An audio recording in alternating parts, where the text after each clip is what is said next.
भारत अपने आसपास दुश्मन से घिरा हुआ है जो कि भारत पर कभी भी हमला कर सकते हैं, जिसके लिए भारत को अपनी सेना को मजबूत करना बहुत जरूरी है।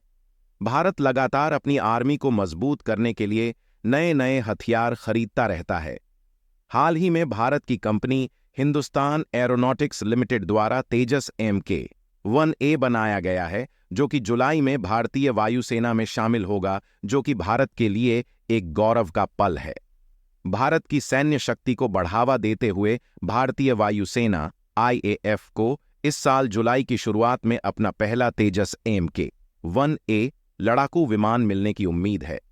हिंदुस्तान एरोनॉटिक्स लिमिटेड HAL द्वारा विकसित इस मेड इन इंडिया विमान की डिलीवरी शुरू में फरवरी-मार्च में होनी थी, लेकिन इसमें कुछ तकनीकी देरी हुई।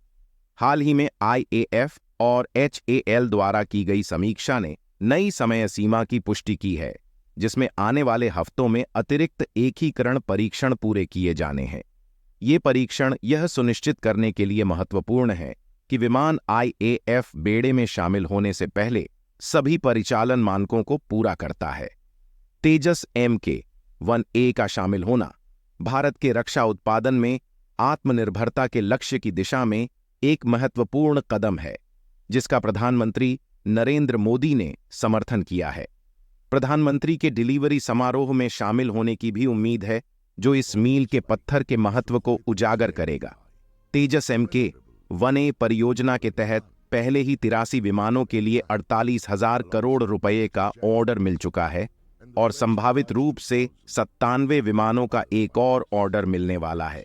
ये लड़ाकू विमान भारतीय वायुसेना के पुराने हो चुके मिग विमानों की जगह लेंगे, जिससे वायुसेना की क्षमता बढ़ेगी और हवाई श्रेष्ठता सुनिश्चित होगी।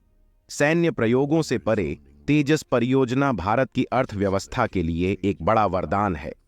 यह देश भर में छोटे और मध्यम उद्यमों के लिए रोजगार पैदा कर रही है और व्यावसायिक अवसरों को बढ़ावा दे रही है, जिससे घरेलू रक्षा क्षेत्र की क्षमता का प्रदर्शन हो रहा है। जुलाई के लिए तैयार रहें, जब तेजस MK-1A आधिकारिक तौर पर भारतीय वायुसेना में शामिल होने की उम्मीद है, जो भारत की रक्षा क्षमताओं के लिए एक गौरवपूर्ण क्षण होगा।